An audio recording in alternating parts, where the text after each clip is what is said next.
Great. Well, welcome. On behalf of the Office of International Education, it is my pleasure to welcome Dr. Lesch, Professor Emeritus of Political Science from the American University in Cairo. Dr. Lesch served as Associate Provost for International Programs at the American University in Cairo from 2009 through August 2013. In fact, one of the beneficiaries of the student bilateral exchange between Marquette and AUC is here with us today. Welcome. Anne was previously Dean of Humanities and Social Sciences at AUC and Professor of Political Science at Villanova University in Philadelphia, Pennsylvania. A graduate of Swarthmore College, Anne received her PhD from Columbia University. She has worked also in the Middle East for the American Friends Service Committee, the Ford Foundation, and Universities Field Staff International. Dr. Lesch served as president of the Middle East Studies Association and the Sudan Studies Association, and is a founder and former director of the Palestinian American Research Center. Today, she has joined us to discuss the ongoing political transitions and turbulence in Egypt in hopes to bring an Egyptian perspective to topics of current events. Please help me welcome Dr. Anne Lesch. Thank you, Terry. Okay, thank you. I can't say I will actually bring an Egyptian perspective, but I'll bring a perspective of someone who has lived in Egypt for the last 9 years, and I had also lived in Egypt in the 1980s for 7 years. So I have a good bit of background in that country, and I had also visited Egypt as a graduate student as well, studied Arabic one summer, so I have a certain amount of experience. Well, I was in Egypt at the time of the January 2011 revolution. So I was giving talks on right after the revolution, and then a year after the revolution, and now here we are more than 3 years after the revolution, and the country has gone through a great deal of ups and downs during that time. I'm not quite sure where we are now in it, but we are in process still, I would say. And I left Egypt in August. I was retiring anyway, but there's been a good bit of difficulties since then, which I will partly refer to. Now, some of us start to forget why there was a revolution after 3 years, and so I think it's important to spend some time on why there was a revolution. Good, this is working. And so this is part of the causes here. Basically, a political system that really since 1952 was an authoritarian, military-run system. Oh, thank you for closing the door. Yeah, he's closing it, yeah. And was one of the power was heavily concentrated in the president. The president since 1980, was 81, sorry, was Hosni Mubarak, who had been vice president when Sadat was assassinated. His own background was in the military, in the Air Force, and he promised democracy at first. He said he would open things up. He let some people out of prison, but then he clamped down again. One thing they did, which also concentrated the powers, was the state of emergency. Basically, Egypt was under a system where if 5 people or more got together on the street or in a cafe or in their home, they could be arrested and accused of talking politics, plotting, doing something illegal. You couldn't have public protests on the street without being surrounded by security forces and arrested. And there were demonstrations of maybe 100 people where you would see a couple of thousand security surrounding them and putting them into paddy wagons. The police developed from this a kind of a sense of impunity. You read in reports by, for example, Human Rights Watch, of people sitting in a cafe and the policeman comes up and he says, I want to see your ID, I want to see who you are. You're sitting in a cafe. And then he takes your cell phone and he starts to look at what's on the cell phone, and then he says, oh, it's okay, and then he pockets your cell phone, and then you object, I want my cell phone back, and then he says, oh, you're causing trouble for me, and then he arrests you and takes you off to prison. And many people getting harassed in the street that way, particularly young men, of course, with the policemen wanting to get bribes from the taxi drivers, from the minivan drivers, from the bus drivers, hauling people off to the police station if they give them any trouble, and then treating them terribly. A lot of torture in the prisons and in the police stations. So a sense that the security could do whatever they want. Hi, Luis. Yeah. Okay. And nobody could really stop them. People were afraid, a very strong climate of fear.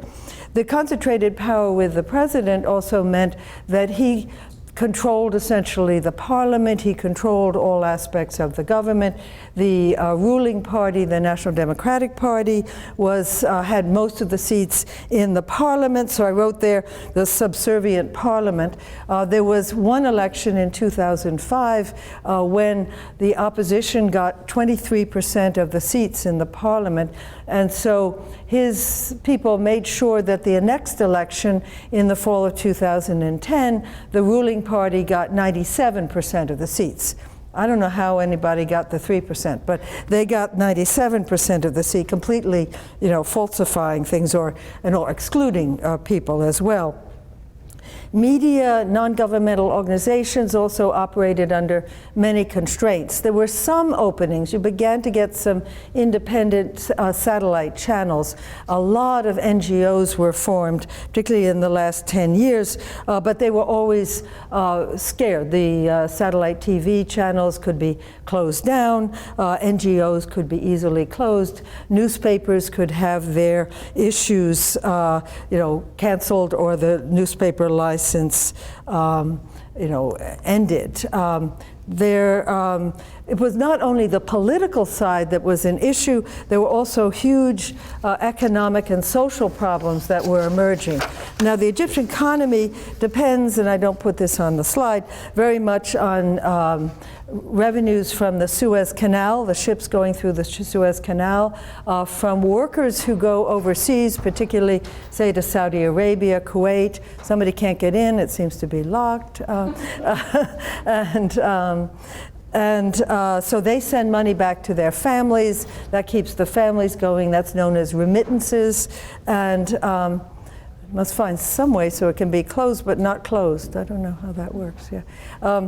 And also from tourism. So tourism has been a key part of the income. So the canal tolls, the tourism and worker remittances have been key.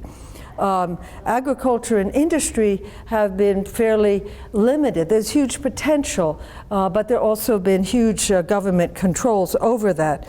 There's also oil and natural gas, but today Egypt doesn't produce enough. Basically, the oil and natural gas need to be consumed inside the country, and they have to import oil and natural gas, not exported.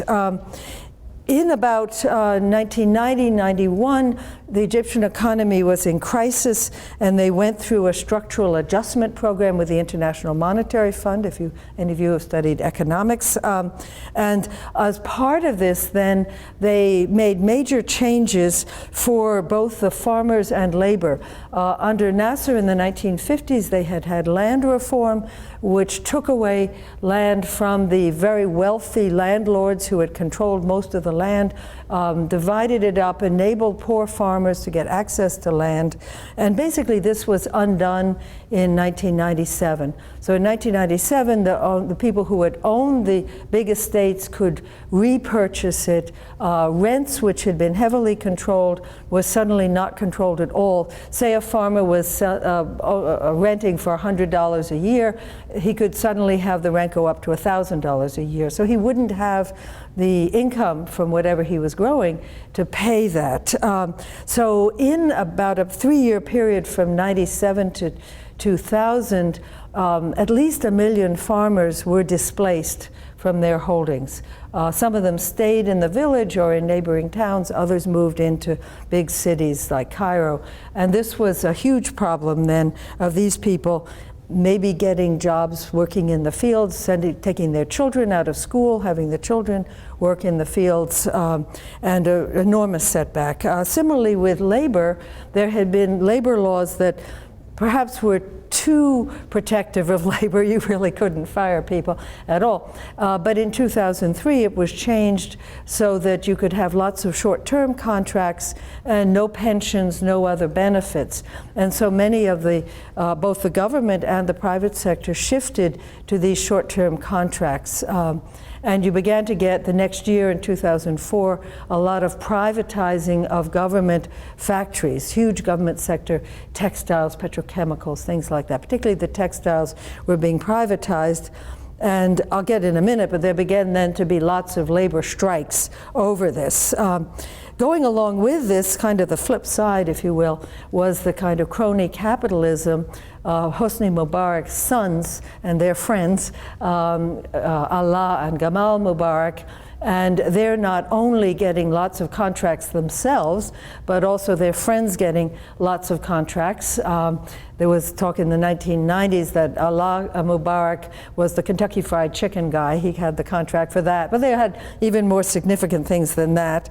And then Gamal Mubarak in particular, the younger son, began to get his friends into the cabinet and into the policies committee that he set up for the ruling party, and they began to make the key economic and business decisions. And then you began to think, Mubarak, who by 2010 or so was in his early 80s, was grooming his son to take over as president. So you would get perhaps a situation as had happened in Syria, where Hafez al-Assad had his son take over the presidency, or Gaddafi was planning to do in Libya, to have one of his sons take over, and also in Yemen, that Mubarak was planning the same thing. So Gamal Mubarak was both unpopular in his own right, but also people did not want him to become president. In addition, you had the deteriorating of services. Gamal's friends were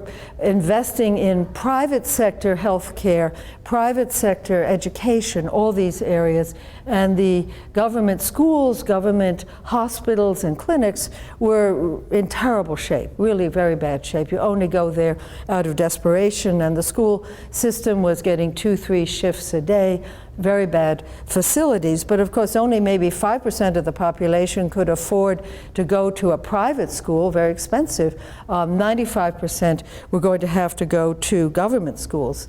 Plus, they had really stopped building government housing for poor. They were doing luxury housing and middle-class housing, but not for the really poor. So something like 2/3 of the people in the greater Cairo area, an area of at least 18 million people, were living in basically shanty towns. Mostly made of brick, not horrible necessarily, but not good conditions and with very limited services there.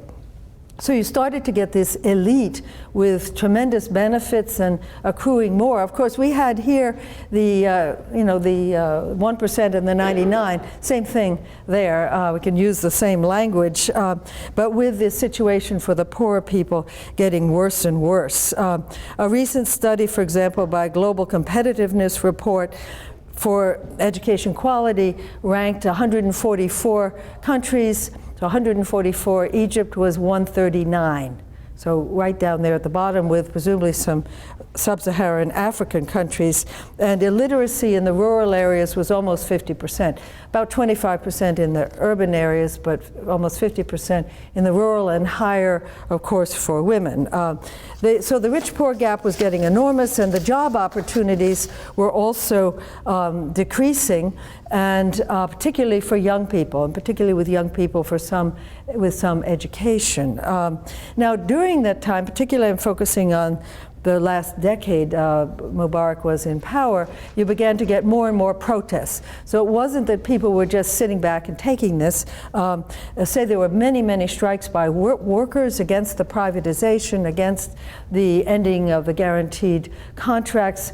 Over the period from 2004 till the revolution, that's about 6 years, 7 years, something like 2 million workers were on strike or otherwise protesting in more than 3,000 factories. So huge numbers really protesting. There were also sit-ins that they did at the parliament building so people in Cairo would see what their problems were.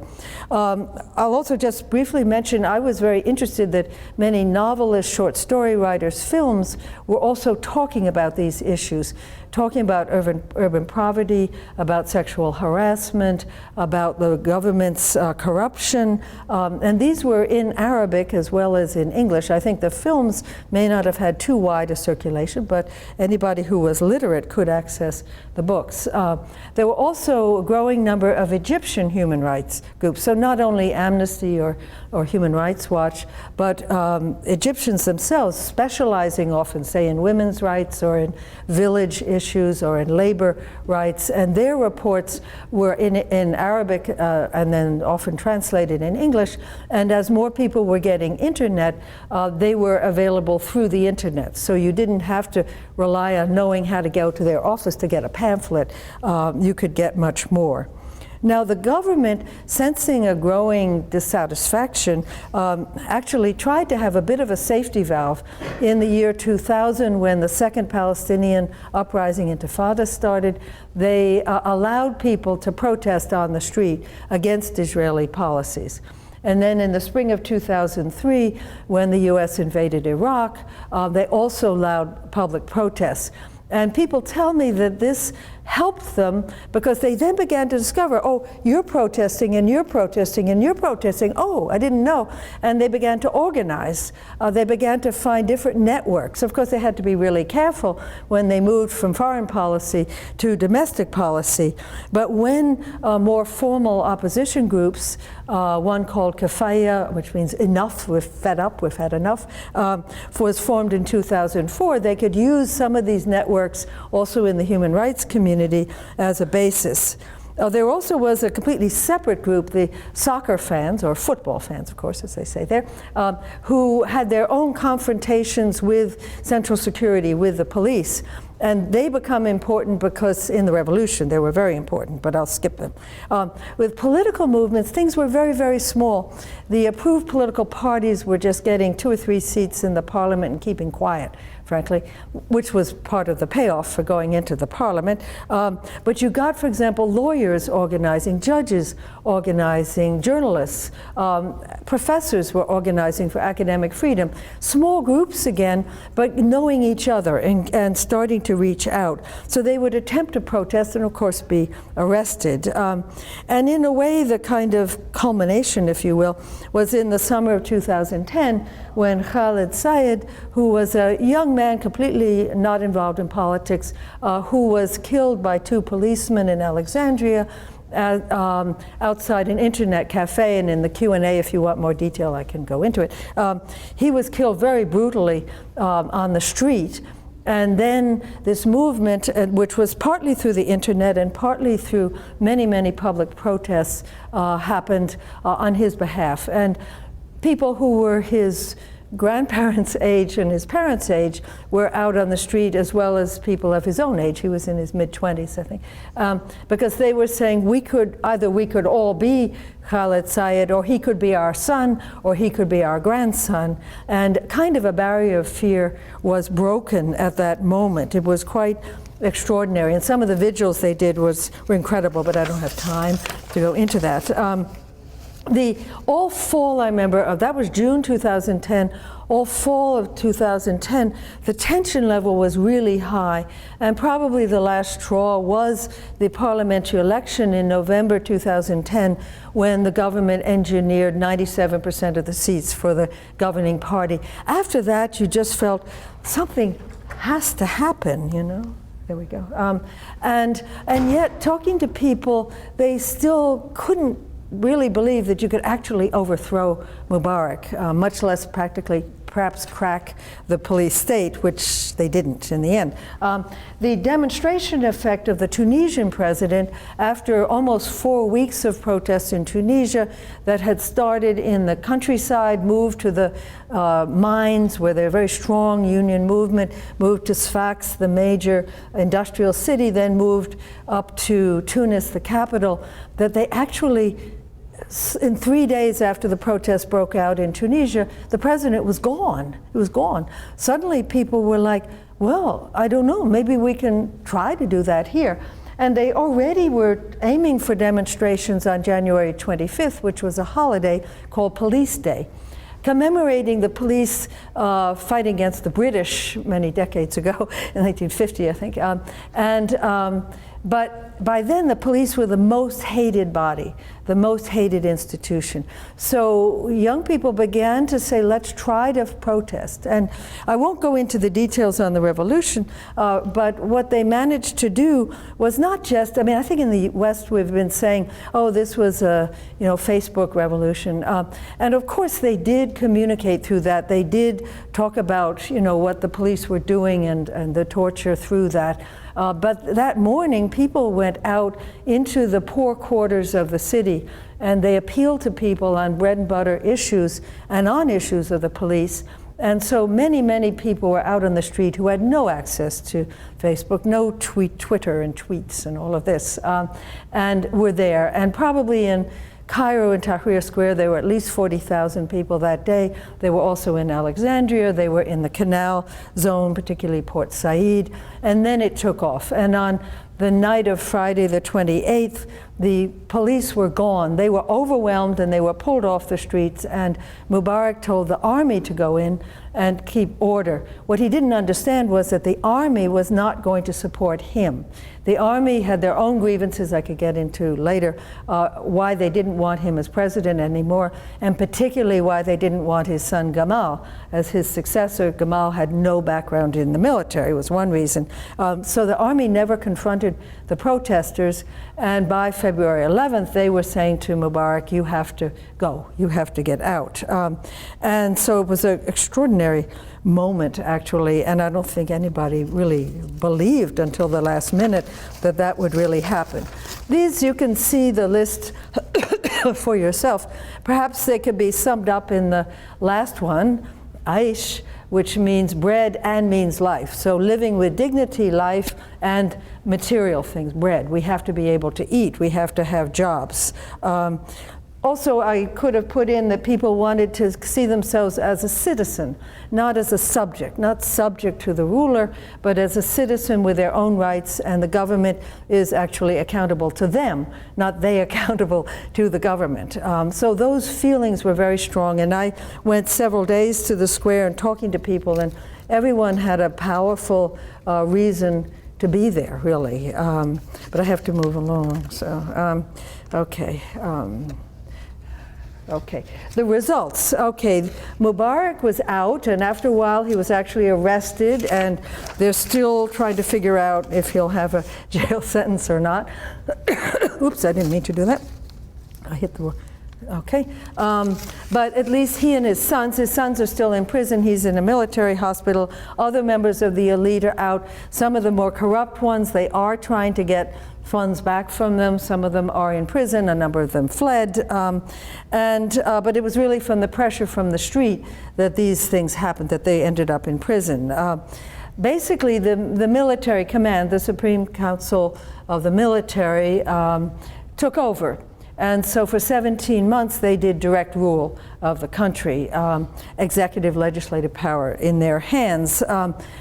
They began to have problems with the public fairly early on. By late February, young people were staying in the street or going back to the street saying, we have to move, we have to start to get a different kind of government, we have to have our rights, we have to have certain people imprisoned. And they began to violently clear the square, Tahrir Square. They began to clamp down during the fall as well. There were some terrible incidents, really, where they actually, at one place they attacked demonstrators. These were Christian demonstrators protesting against churches that had been burned, and the military police actually attacked them, and many other things as well. As the military began to say, well, we're willing to have some civilian rule, but we want to keep a lot of power in our own hands. We want to be above the law, essentially, and people began to react to that. So there were these continual street protests. I can say also there was a lot of creativity. You're seeing pictures that I took of basically the street graffiti, from some from Tahrir Square, some from Zamalek, some from other places as well. So a great deal of kind of regaining control over public space. Public space was no longer the police who controlled it, but now the people who controlled it, which was very important. Of course, economically it was difficult. The tourists fled. Most of the study abroad students at AUC were no longer there. Foreign investment dropped, but then began to come back somewhat after that. So it was a rather difficult period that way, but everyone felt, well, we can get through this in a fairly short time. And I think people in their communities also began to empower themselves and began to make community decisions in their villages where before the government or security were on top of them. It was just starting, it was just beginning. Meanwhile, the military said, well, we need to move to civilian rule. So we need to have parliamentary elections, presidential elections, we need to get a constitution. It was very mixed up as to what the order for this should be, but they decided to go with the parliamentary elections first.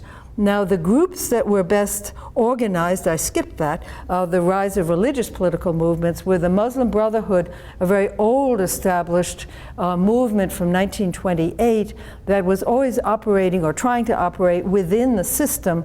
It ran schools and clinics and many programs, and it was always trying to get into parliament. It had gotten 20% of the seats back in 2005 and then was shut out.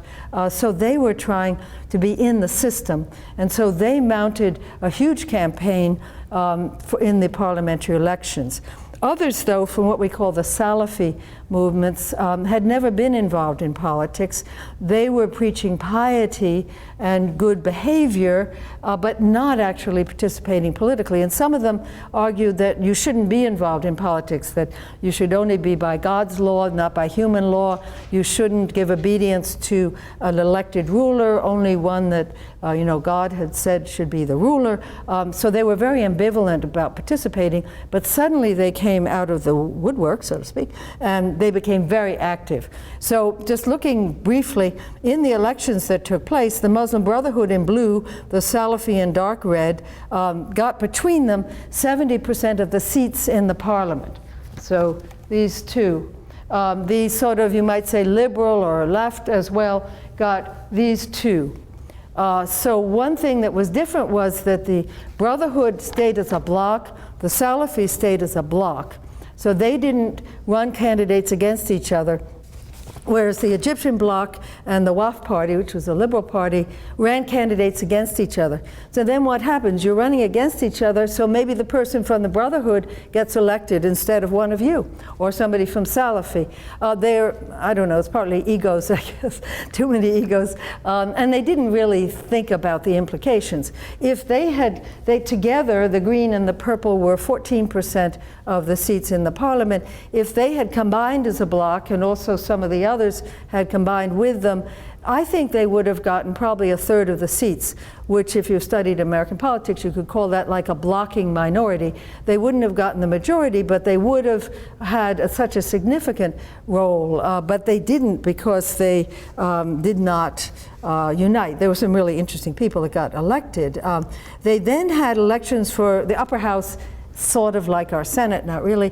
And there, many people didn't bother to vote. So you had something like, 8% turnout, and the two religious blocs ran. They got 83%. And so you now have the lower house of parliament where they have 70%, the upper house with 83%.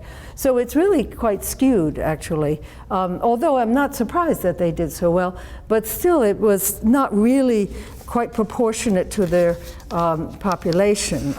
Another thing, just briefly, that happened, you can see there were 13 people running for president. Now, most of them are running as individuals for president, not with a party behind them. The Muslim Brotherhood candidate, Mohammed Morsi, had a party, and you knew that he was going to get a minimum of 25% of the vote, because that was the Muslim Brotherhood party. And you knew that the representative, in a sense, of the old regime was also going to get a large block of votes. So the other 11 are basically running against each other. So if, for example, the guys who'd come in third and fourth had combined into one, they would have gotten at least 40, that person would have gotten at least 40% of the vote, and perhaps more, and that person might have become president. But what happened was that they had to have a runoff between the top two. So as my friend said, what are we going to do? These two are totally polarizing. One represents the Brotherhood. We're nervous about them having control of both houses of parliament and the presidency. But we also don't want what they call the deep state to come back. So we can't vote for Shafiq.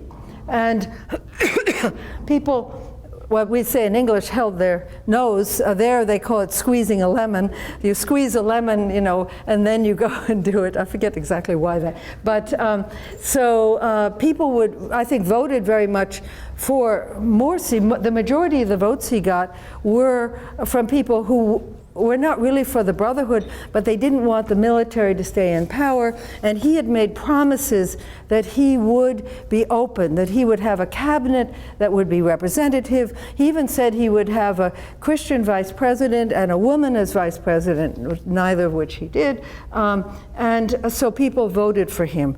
Well, this caused a huge problem for the military, because I mean, I think the voting result was accurate. Some of my friends say, no, it was fake, but I think it was real. And so he got actually technically 51.7%. I wrote 52 there. The military waited a whole week after he was elected to say, yes, he is going to be the president. During that time, the Constitutional Court closed down the lower house of Parliament on a technicality about the elections, but they really just wanted them out of the way.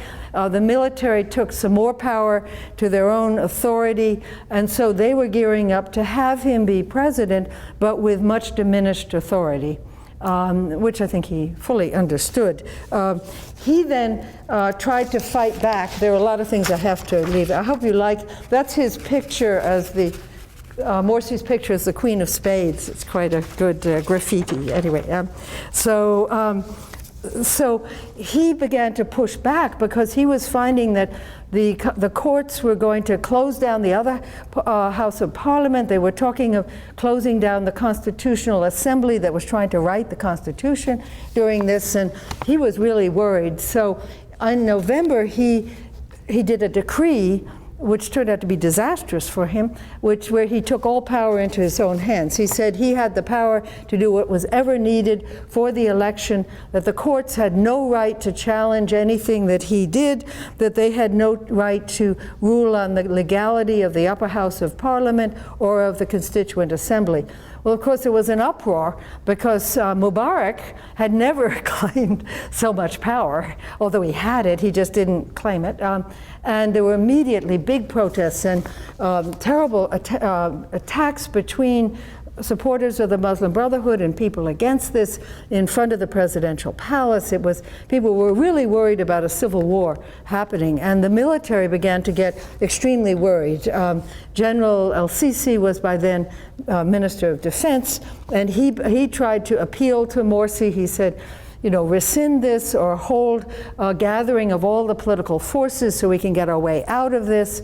Morsi was very beholden to the group that kind of governs the Muslim Brotherhood called the Guidance Council. So though he agreed at first to a meeting that everyone would participate in, he was basically told by the head of the Guidance Council and Khairat Shatter, the big number two in the party, in the group, no, don't do this. So he didn't, and he kept saying he would do meetings with the opposition, but they never were meetings in which he was willing to actually give up any authority.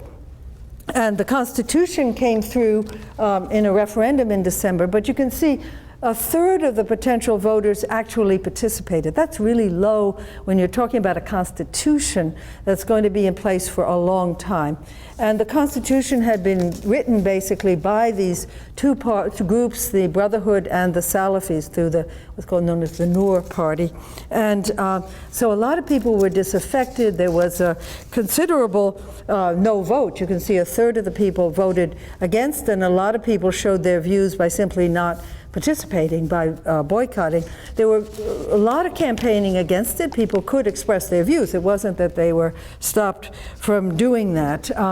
But it went through, and it didn't change that much. In some ways it was better than the old Constitution, but it did introduce more of principles of Islamic law, and also a more narrow definition of who is a good Muslim. It excluded, for example, people who are Shia, you know, there's Sunni and Shia. It excluded the Shia, and it also ruled that if you were anything other than the Abrahamic faiths of Islam, Christianity, and Judaism, you didn't have religious freedom rights. So Baha'i, for example, there's a small community of Baha'i who then lost their rights. But the Constitution, and then Morsi was saying, well, we can still make changes, we can amend it, we can have further discussion. But by late December of 2012, things were very, very tense. The defense minister in January began to say, we're getting so many protests on the streets and clashes, there could be chaos. This is really scary. And the military views itself as the institution to maintain national security, not only the borders, but also internal security as well, although it's separate from the Ministry of Interior. Now, there are many interviews with him later, and I've done an article on this where he talks about how he kept talking to Morsi and trying to get him to reach out, change his cabinet, open things up, bring in others. But all spring, it got narrower and narrower. Every time there'd be a change in the cabinet, there would be more members of the Muslim Brotherhood brought in and more neutral or technocratic people out. And I remember by May, they changed the Minister of Culture, and this guy then fired the head of the orchestra, the opera house, the ballet. Ballet is haram, right? Ballet, you could be naked. But they were about to do Zorba the Greek, so they did performances on the street of excerpts from Zorba the Greek, since this was going to be banned. And he changed the art, and he stopped having a prize for literature. And he never actually got to his office because all of the art community, the cultural community, was out on the street blocking it. I lived in Zamalek, so it's nearby. So they couldn't really rule. And that's just one example of a minister. In June, he made changes in the governors and brought in members of the Muslim Brotherhood as governors, which they hadn't been before, and then from a very extreme group as the governor of Luxor. And Luxor is where there had been terrorism in the 1990s, including a really devastating attack at Queen Hatshepsut's tomb in 1997. And this man was not responsible for that, but he was a member of that group, and he'd been imprisoned in relation to that. And now he was being made governor of Luxor, which is where the tourists go. And I mean, people of Luxor were just up in arms, I mean, not literally arms, but they were protesting in many other cities. They didn't let the governors even get to their offices, and people burned down the Muslim Brother headquarters in different provincial capitals. So by June, in a way, Morsi was unable to govern these decisions. In mid-June, there was a meeting of Brotherhood and Salafi people where they were calling for jihad, for holy war in Syria, and encouraging young people to train, perhaps in Sinai, in Egypt, to go to Syria. And I think for the military and for the security, this just crossed an enormous red line, because you had already from the 1980s, when people had fought in Afghanistan against the Russians, coming back and then trying to do jihad inside Egypt. And you see this already in other parts of the Arab world now. So there was no way that the military and security would allow people with government encouragement to go to Syria. And it also made it more into a kind of a religious struggle. So that was a very sharp red line for the military. And then there were polls, Gallup polls and other polls that showed way below 30% confidence in Morsi. Again, showing that the Muslim Brotherhood's core support was probably about 25% of the population, because you'd see about 25 backing consistently, and the others getting more and more critical. You could see that going down. The people began to appeal to el-Sisi, General el-Sisi, please get rid of Morsi, please get rid of this government. In meetings, speakers would get up and say, please, please, and he would say, I want things to change through the proper routes, not through the military coming in. In fact, he warned that if the military should directly step in, have a push or have a direct coup, whatever, this would set the country back. A warning that we should think about today. So he was like, no, we should find other means than military to get Morsi out. So he began to suggest, and others to the president, that there be a referendum as to whether he should stay as president. Kind of curious, but he'd only been in power by end of June for a year. And so the president says, well, I have a 4-year term, so why should I have a referendum? And he said, but you can see there's so much opposition now. If you win the referendum, fine, then you can do your next 3 years. If you don't, then maybe we should have a new election. And this Tamarad movement, called Rebel, was campaigning for that kind of a referendum, and they got literally millions of people to sign petitions all over the country, and then built up to demonstrations at the end of June. I wrote June 30th, but they really started a little before and extended for several days, of millions of people all over Egypt on the street. I mean, one can say that the January 2000 revolution was very centered in Cairo, Alexandria, the Suez Canal, to a certain extent other places, but it was very much central.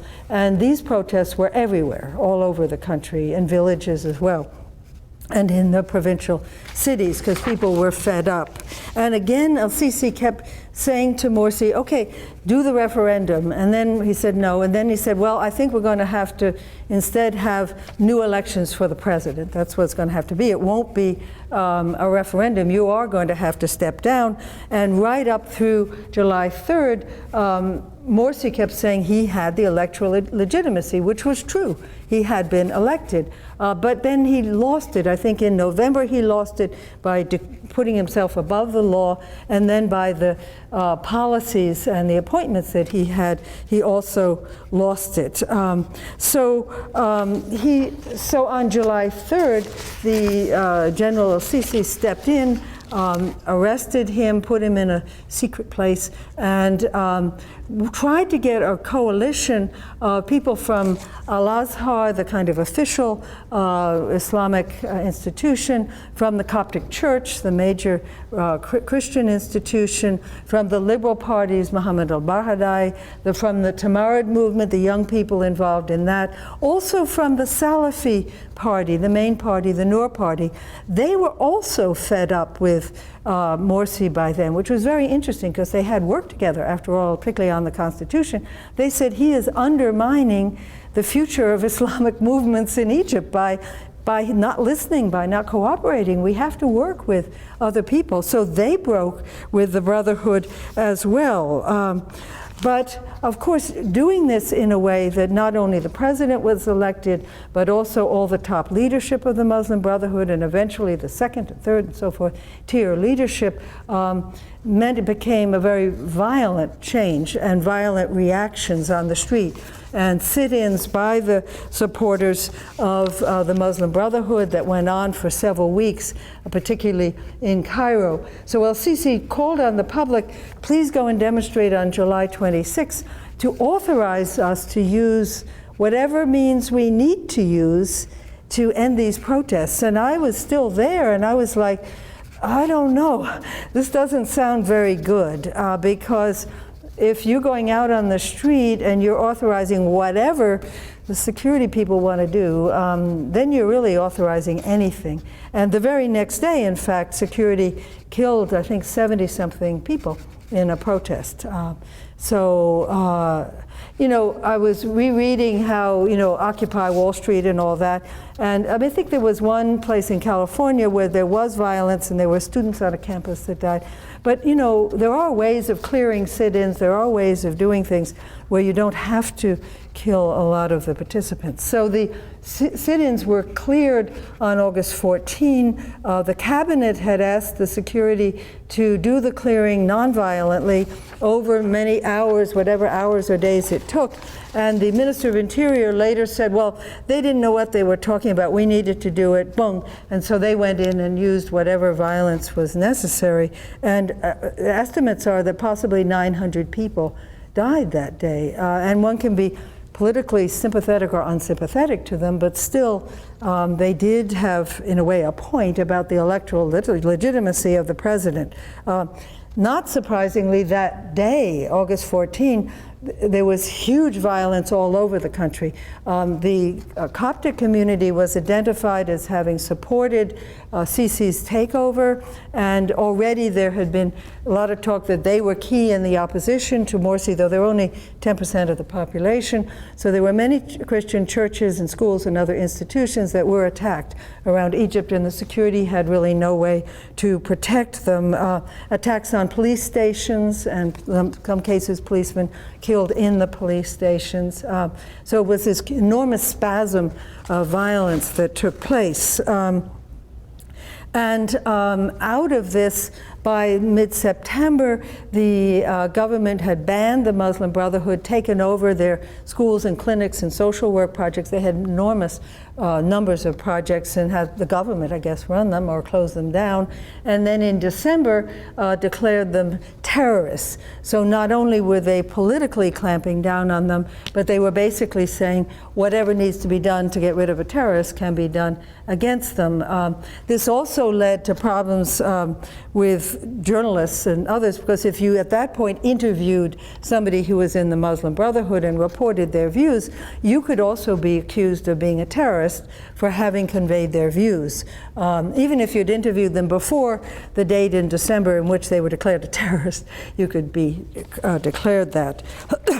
So up until December, there were some people in the government or in the general political order who were hoping there could be a reconciliation. Yes, Morsi's out, the Brotherhood are out of power, but after all, they do represent a significant part of the population.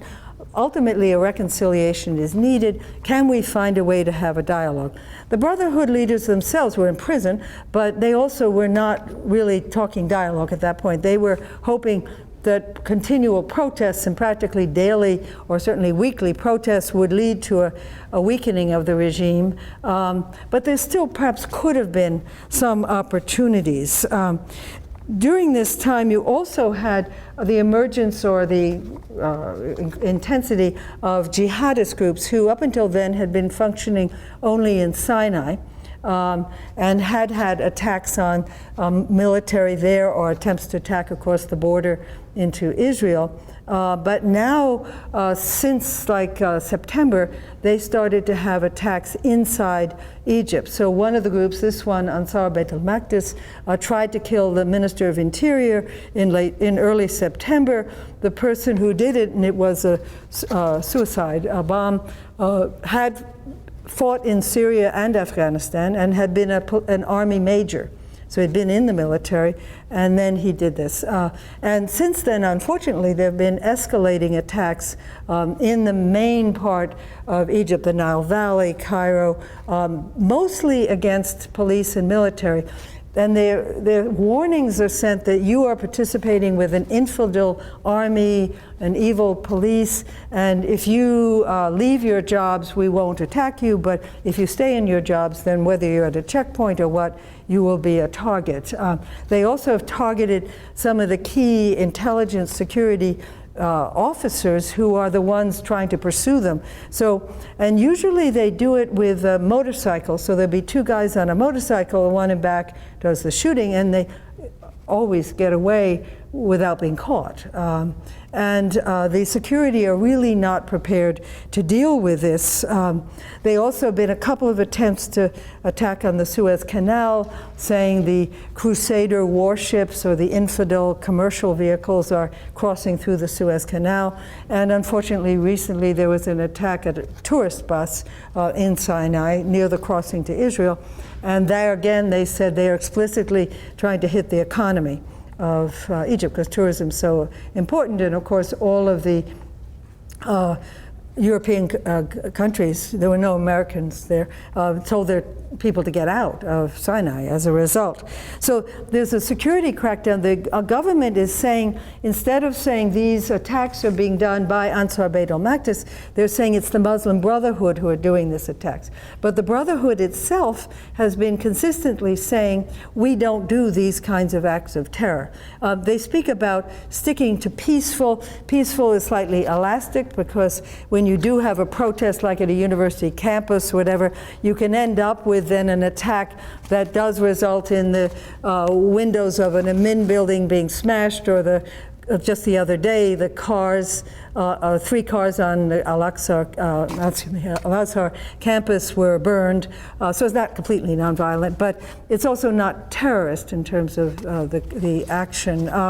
But they're all being lumped together, and I think the security tend to arrest Brotherhood people when they should be looking for these other people. There's also been a wider security crackdown. The government instituted a new law called a protest law, which severely controls doing protests.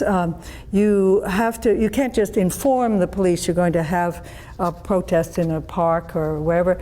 You have to get permission for that, and you can be refused, or the date can be changed, and you have to give all the details about the protest. And of course, that means the January 25th protest would have never taken place, of course, and it means also the June 30th protests against Morsi's government could not have taken place, because these were against the government.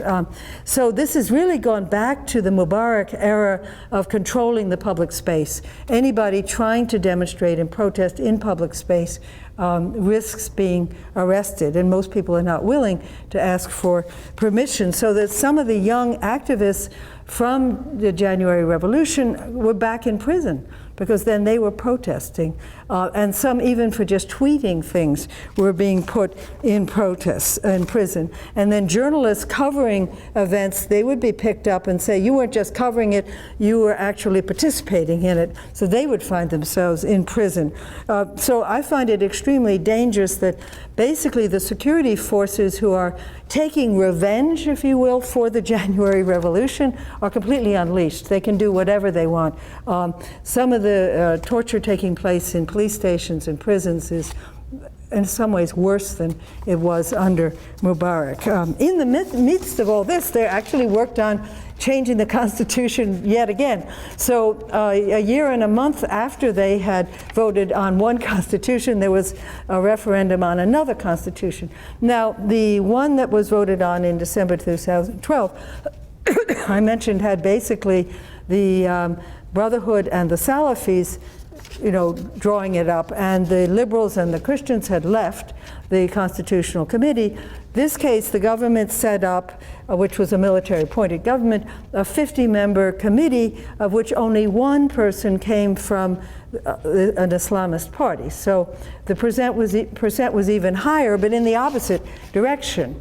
So although I, kind of liked some of the people, I knew some of them on the committee, it's like, wait a minute, you just flipped completely from one side to the other.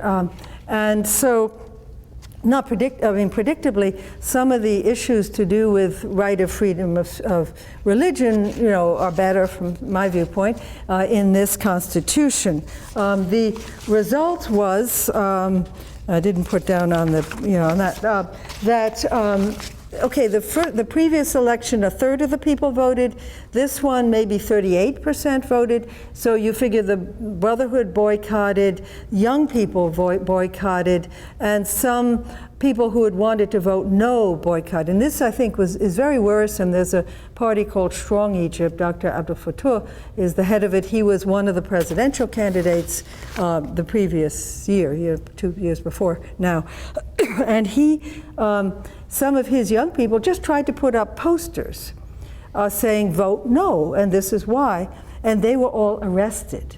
So, wait a minute, the year before, when the Brotherhood was in power, people could put up no posters, people could be on the street, people could, have rallies. He couldn't have a single meeting, he couldn't get permits for anything, he couldn't put up posters. So he pulled his supporters off the street. He said, I'm not going to have you people going to prison, putting up a poster. So then they boycotted. But this was a very worrisome sign, because if it was a really free choice, then it should have been, people opposed should have been saying why they were opposed.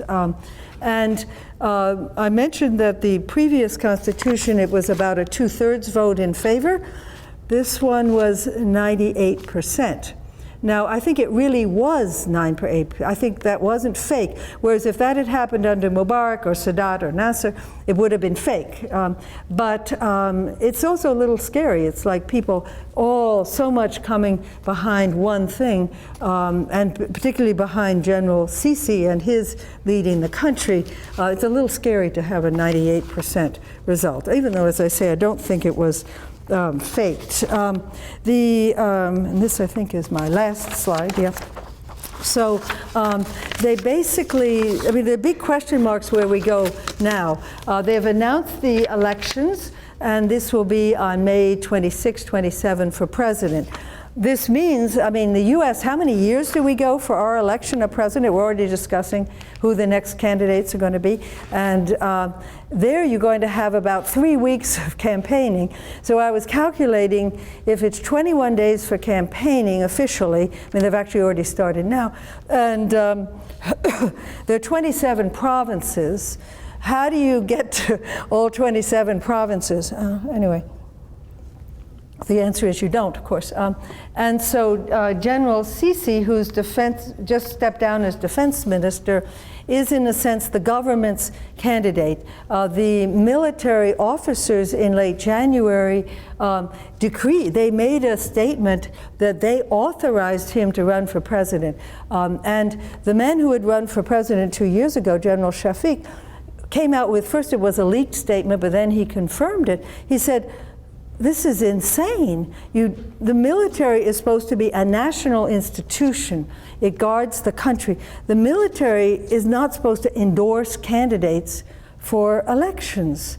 Also, if you remember, the military, the police, the intelligence, you don't even vote. You don't have the right to vote. You're not on electoral rolls. So actually, Sisi just got himself on the electoral rolls a few days ago, because he wasn't voting.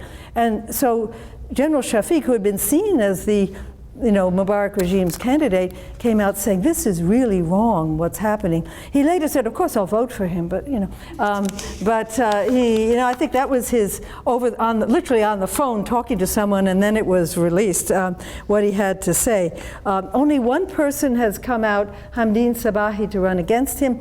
This man had come in number 3 in the presidential elections, the previous round. He's an old labor Nasserite lawyer, I think, and very outspoken. And he's in a bit of a dilemma because if he runs, obviously he's not going to get very many votes. He did get 20% in the first round in 2012. Polls are showing now that he's at 1%. Actually, the polls are interesting because what one about a month ago said that General Sisi would get 51%, but he's now down to 38%. That's quite a drop. And then 1% for Sabahi, and all the rest are not saying. So either this means it shows to me there's a huge political vacuum. There are those who feel they have to vote for the state-authorized candidate, the general. There are people who may be afraid of voting for Sabahi. I don't know why his support's gone down by so much. Nobody else has put in their candidacy because any other people who are considering it are saying it's just too stacked. That means that the police guard the polling stations. The judges are all for Sisi. The whole state and all the state institutions are backing him. How can it be a fair election? The governors are they're new governors that were appointed after Morsi was out.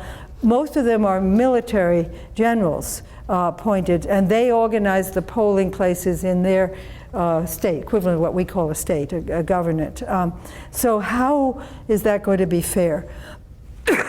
And I saw something just on the news today that Sabahi's supporters are saying they're being attacked on the street by Sisi's supporters, that they're not actually getting, fair opportunity to express their views. So it's a very worrisome situation. What will happen with this election? And if it turns out to be 98% for General Sisi, that might be the real vote, but it'll be interesting to see what the turnout is. But will that really lead to democracy? Is that the way to lead to democracy? Whereas I think that the previous elections were really leading toward democracy. Will there be a military security state? I mean, it's basically, they are in charge now of everything since July 3rd. And Sisi hasn't shown any inclination to rein in the security in their treatment of people upon arrest or in the prisons. So will he act differently once he's president? A lot of people from the different political movements are saying, will he be accountable? I mean, will the people be able to hold him to account? Or will he expect the people to obey him? Will he be able to be questioned? Or because he's had 36 years as a military officer. He's not used to, somebody getting up in a press conference and challenging him.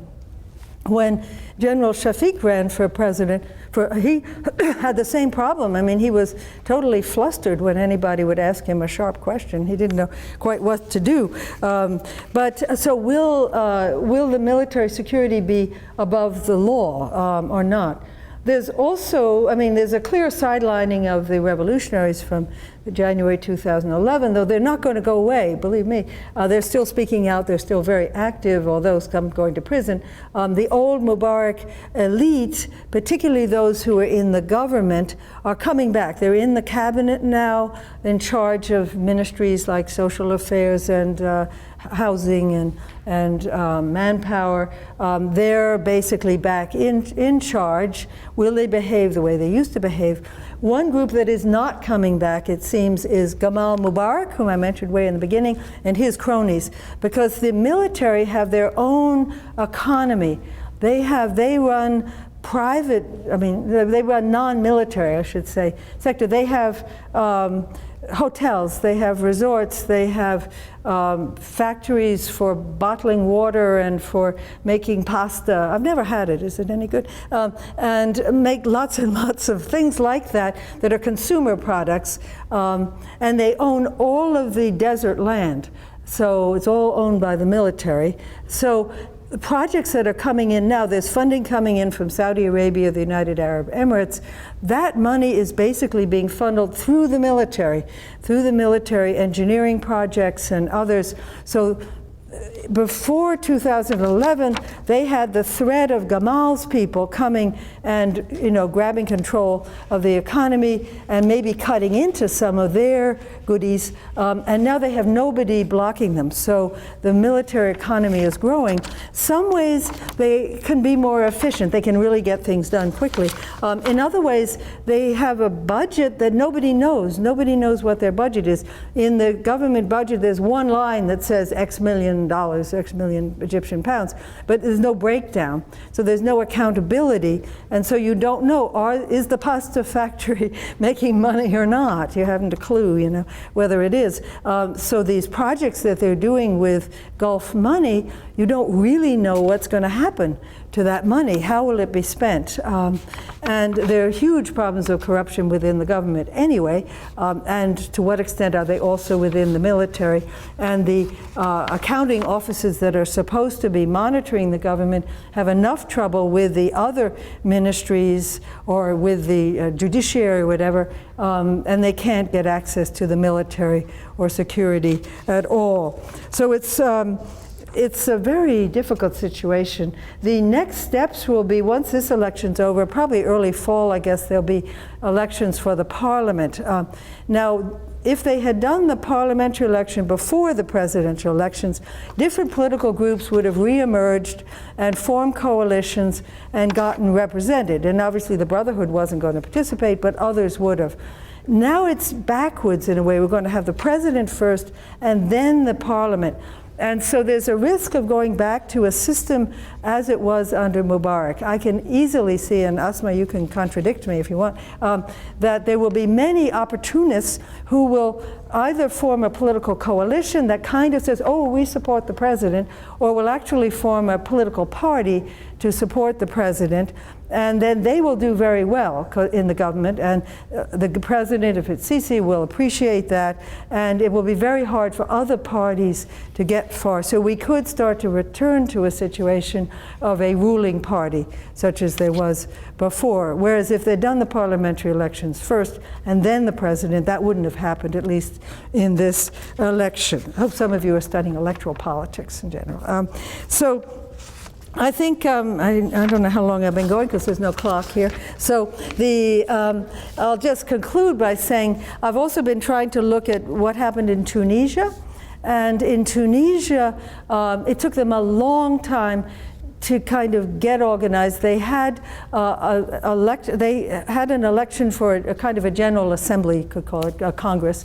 And they formed a government that was what they call a troika, where the president was a leading human rights doctor, and his party.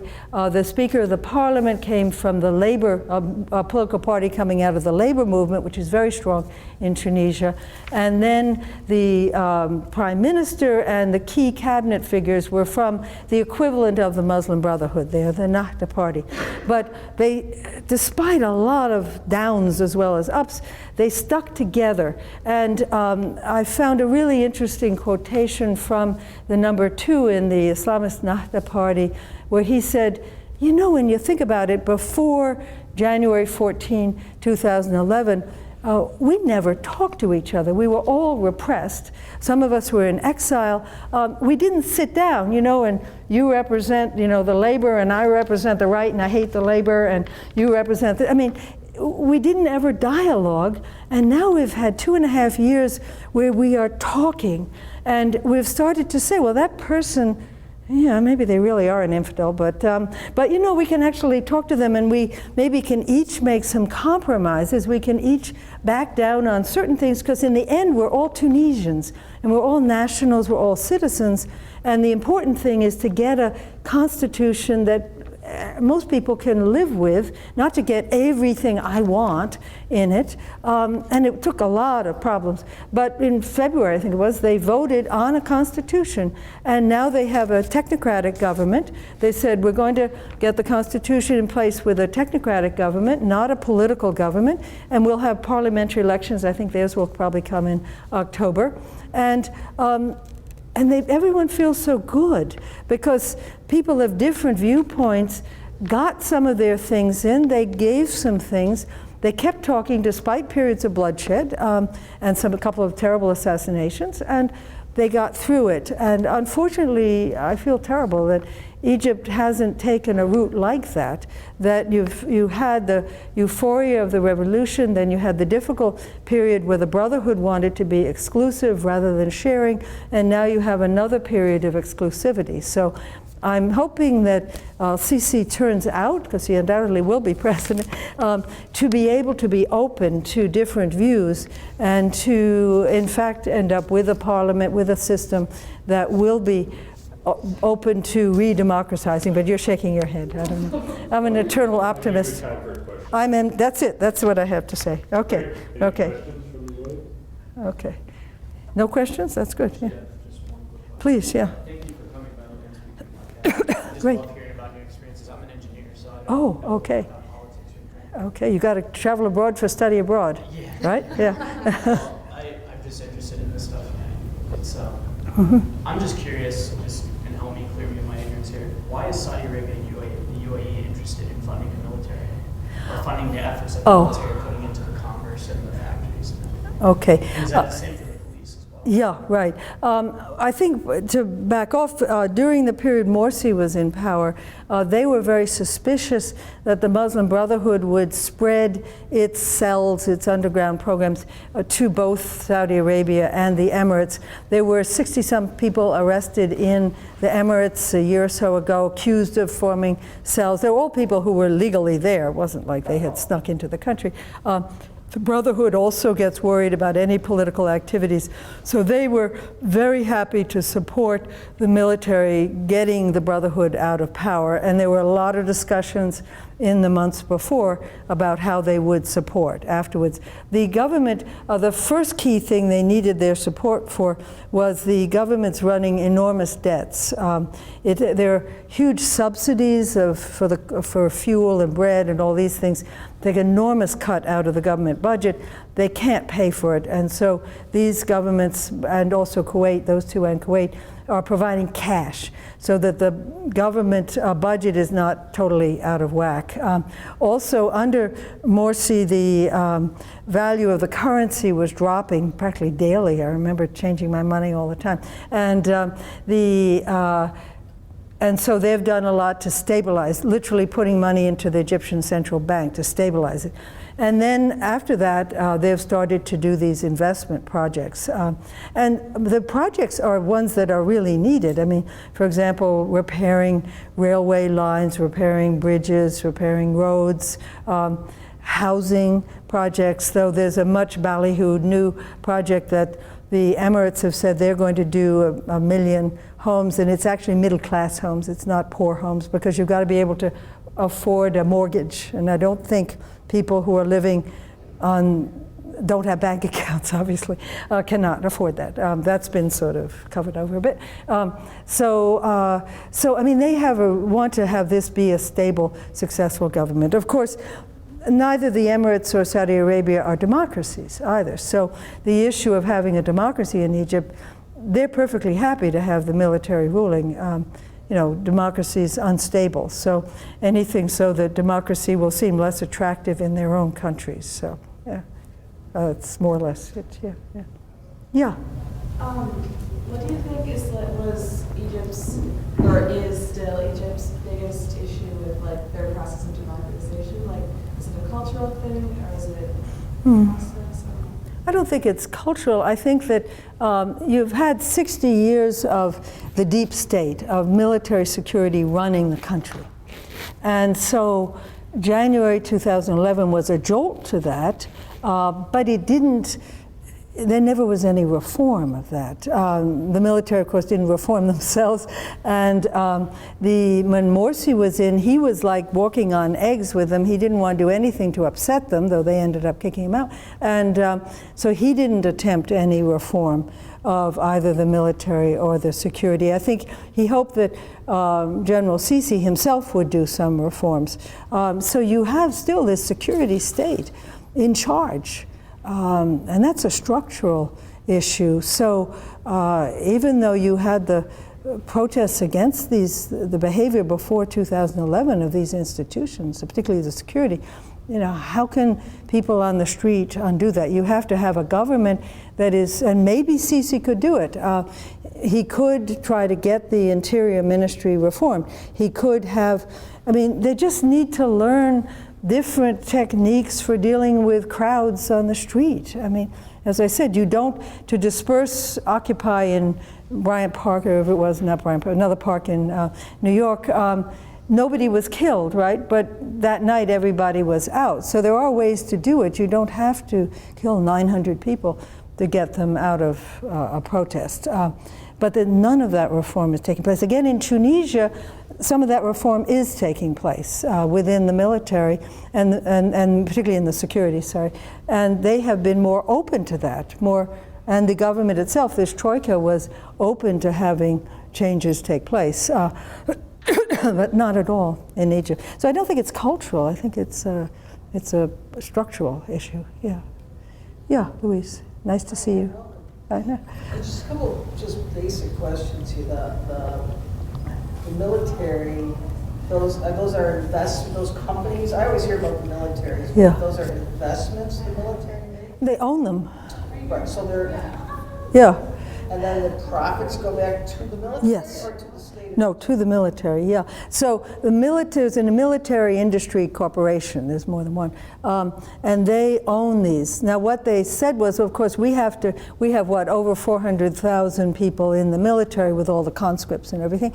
So making pasta for our soldiers is a good thing, but the fact is that these are also products that other people can have, and like the hotels, you or I could rent a room in a military hotel, you know, and stay there. So, and they hold weddings there and things like that. So, yeah, and the problem is that since their budget is secret, basically, you actually don't know anything about these. So the line item in the government budget, they have a line item there, and they also have profits from it. Yeah. Yeah, oh, good point, yes. Yeah, they have the money from the budget, and then they have the profits, right, yeah. And I forget, in the fall of 2011, the central bank was having a cash problem, and the military gave or loaned $2 billion or something like that to the central bank. And we're like, that's interesting. How do they have I think it was $2 billion. It was like, ooh, okay. And everybody said, this is very nice of them to give it, but whose money is it? You know, where did it come from in the first place, right? I mean, it was the people's money. So yeah. Obviously it makes them a very powerful institution. Does that money accrue to those individual generals? Is there individual profiteering in this? Well, there has to be. I don't know. Again, this is, you know, you'd have to be inside. Somebody from the inside would have to write about it. Otherwise, there's no way you can do research. Don't send your students to do research on that. There is a very interesting woman, Zainab Abu Magd, who teaches at Oberlin. And she was at AUC about a year or so ago, and she did some research on it. She is Egyptian from Upper Egypt, and she did have her contacts. So if you had, I suppose, family in the military. But yeah, there's also another very interesting thing, because when the military retire, and I guess, you know, the officers retire in their 50s, basically, let's say I talked about the Ministry of Culture. So the Ministry of Culture will have at least 2, probably more, military generals as consultants. Now, I'm not sure why Zorba the Greek needs, you know, a military consultant, but so these guys are getting huge monthly stipends, salaries as consultants. And then you get people working in the ministry or the Ministry of Archaeology. I know they were getting, some people getting £700 a month, which is $100 a month today. And then you get these guys maybe making, I don't know, make it up, at least £20,000 a month. Divide that by 7, you get the dollars. And that's, the ministry can't do anything about it. It's just sort of handed to them. You know. So recently, when Sisi and the new prime minister have been talking about how workers should stop protesting, because they're continuously protesting, and they should, you know, for the sake of the country, do this and this and this. And the doctors have been protesting, and nurses and veterinarians and protesting. I thought the doctors were great. They got back and they said, okay, we work for the government in government hospitals, and the conditions are horrific. And patients have to provide their own medicine, their own bedding. Families have to bring food to the hospitals. And it is shameful. We are ashamed to be working in these hospitals. And so it's not even so much our pay, which is an issue, but it's also it's impossible conditions to be working in. And then they pointed out that the military officers have their own hospitals. Military officers and people in the cabinet, and I don't know who else, can go abroad for treatment at the government's expense. Also, the really low-level police who are not officers, they cannot go to the police hospitals. Only the officers can go to the hospitals. They've actually been striking over that, the low police, because they get injured, you know, and where do they go? To these horrible government hospitals. So this was pushback by the medical people saying, we will be happy to not strike. We don't want to strike. It's because of the conditions that we're striking. And make more equity in the system, and then we won't strike, you know, and giving it back like that. I mean, so hopefully there will be some response to that. Or that the lower workers who are making maybe again $100 a month are being told don't strike anymore. So then they say, well, how much does the CEO of this public company get? Please tell us, you know. And what about the members of the board, most of whom would be generals? What are they getting for serving on the board of directors for this public company, right? You know, so. Is Sisi still a general in the Army? No. Or is he retired? He retired last Wednesday, yeah. He was right at the brink. I mean, I was like, I had an article I was writing that Terry has seen, that I told the people, it was an e-article, so it's good for publishing, that the minute CC announces, we'll publish the article. I had the article all written except the date on which he announced. So it came out on Thursday last week. And it was one thing, another thing that was curious, because he stopped being the Minister of Defense, stopped being the Field Marshal on Wednesday.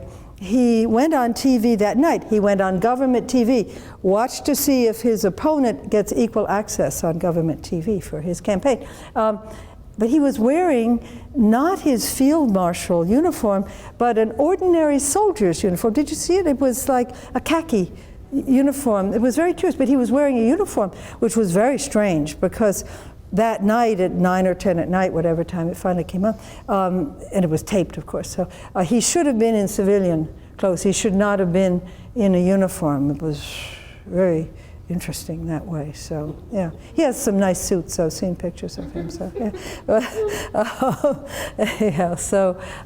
yeah, so he had to step down. He had to register in the voting rolls, you see, because he'd never been registered because he was in the military, and he had to do that by last Friday because the rolls were closing by Monday morning.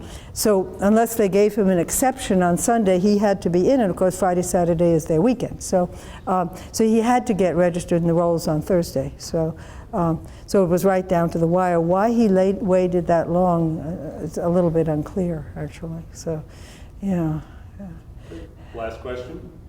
And then you get your cupcakes back there. Right. Yeah, Then please let me thank Anne, Dr. Lesch. Oh, okay. Thank you. Okay. Excellent talk. Okay. Please join us for a light reception in the back. There's cupcakes still and other things, and Dr. Lesch will still be here for Sure, any yeah. questions or conversations. Sure. Yeah. Thank you for coming. Okay.